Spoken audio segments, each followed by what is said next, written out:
Good evening and thanks for joining us. More than 100 people put their lungs to the test at Bud Miller Park today. The Cadet Club of Lloydminster hosted their first run in honor of a former member, Amie Gray Carroll, who died from cystic fibrosis last year. She told us about what her experience had been, and she just really, she warmed our hearts. She was a beautiful, wonderful person. She was benevolent and vibrant and fun. As well as raising awareness about the disease, money was collected for Cystic Fibrosis Canada. The clubs across the country have raised more than $40 million for the cause over the past 50 years. We thought cystic fibrosis, it attacks the lungs first and foremost. And we thought what better way to really inspire people than to have a run where they're putting their lungs to the test, just like a person with cystic fibrosis has to do every day. It's mainly a lot of problems with breathing, many medications to digest your food, pills. There's, some people take up to 150 pills a day. If Amie could do it, and if she pushed herself that hard, we should owe it to her to try and do it too. They gave out prizes for the fastest runners in other categories such as oldest participant and most colorful runner. It was a trip down memory lane, or in this case, the memory track. The annual Bachman Memorial was held at the motocross racetrack northeast of Lloydminster, and hundreds came out to remember the young man. Anna Knopfate has more. No, we really couldn't have done this.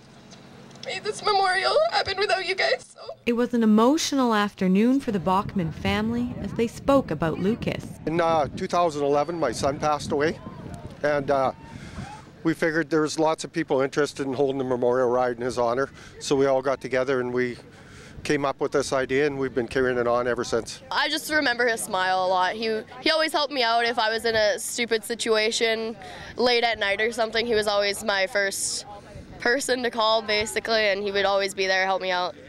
And now as Charity Bachman trains to go professional with motocross, she rides with her brother's number, doing what he loved most. Representing his number was just, it feels good because it's just, he was known at the track for 470, and being able to ride it, it's an honor for me, and it just makes me feel good.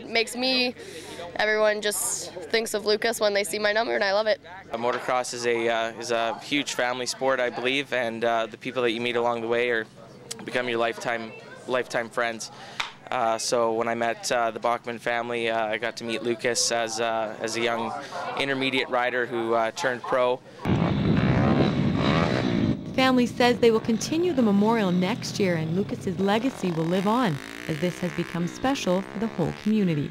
It's basically to keep him remembered, celebrating him, and just, I don't know, he had a good spirit in him, and it was always about a good time with him.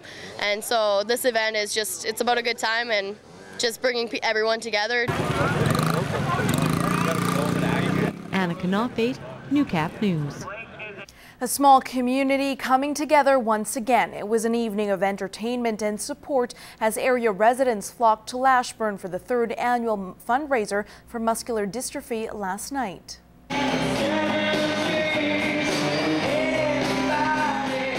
More than 700 people filled the Lashburn Sportsplex to help in finding a cure for those affected with muscular dystrophy, including 8-year-old Preston Coolidge.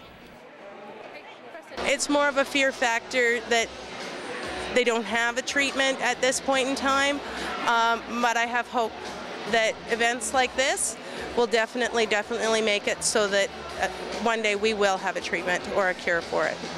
Over the past 2 years, the community of Lashburn has raised more than $78,000 for research. The longer we can keep them walking, the better off we are.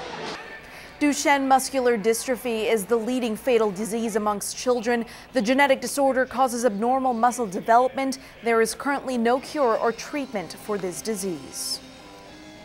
Dozens of people filled St. Anthony's Catholic Church to celebrate 100 years in Lloydminster. A mass and ceremony was held to inaugurate the newly built parish hall. Today is a big day for the parish.